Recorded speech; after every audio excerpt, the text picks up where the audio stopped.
اللہ عز و جل قرآن مجید فرقان حمید میں ارشاد فرماتا ہے وَاصْبِرُوا إِنَّ اللَّهَ مَعَ الصَّابِرِينَ، تو صبر کرو، بے شک اللہ صبر والوں کے ساتھ ہے۔ صبر کی تعریف کیا ہے؟ صبر کسے کہتے ہیں؟ صبر کا معنی ہے ٹھہرنا، باز رہنا، رکنا، یعنی نفس کو اس چیز پر روکنا، یعنی ڈٹ جانا جس پر رکنے کا عقل اور شریعت تقاضا کر رہی ہو۔ نفس کو اس چیز سے باز رکھنا جس سے رکنے کا عقل اور شریعت تقاضا کر رہی ہو صبر کہلاتا ہے۔ اچھا، صبر کی قسمیں کتنی ہیں؟ صبر دو طرح کا ہوتا ہے۔ صبر کی پہلی قسم ہے بدنی صبر، ایسے بدنی مشقتیں برداشت کرنا اور ان پر ثابت قدم رہنا۔ دوسری قسم ہے طبی خواہشات اور خواہش کے تقاضوں سے صبر کرنا۔ پہلی قسم کا صبر جب شریعت کے موافق ہو تو قابل تعریف ہوتا ہے، لیکن مکمل طور پر تعریف کے قابل صبر کی دوسری قسم ہے۔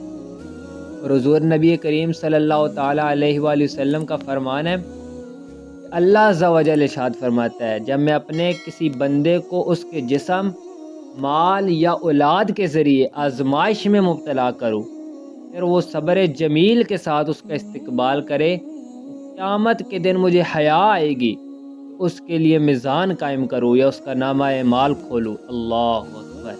صبر کی اتنی بڑی فضیلت ہے، اور صبر کرنے کے مختلف احکام ہیں۔ شریعت نے جن کاموں سے منع کیا ان سے صبر یعنی رکنا فرض ہے یا پسندیدہ کام، شرعی طور پر گناہ تو نہ ہو لیکن اس سے صبر کرنا، رکنا مستحب ہے۔ اور تکلیف دہ فعل جو شرعاً ممنوع ہے اس پر صبر یعنی خاموشی ممنوع ہے۔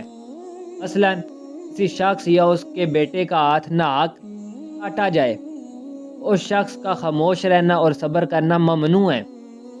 ایسے ہی جب کوئی شخص شہوت کے ساتھ برے ارادے سے اس کے گھر والوں کی طرف بڑھے، اس کی غیرت بھڑک اٹھے لیکن غیرت کا اظہار نہ کرے اور گھر والوں کے ساتھ جو کچھ ہو رہا ہے اس پر صبر کرے اور قدرت کے باوجود نہ روکے، تو شریعت نے اس صبر کو حرام قرار دیا ہے۔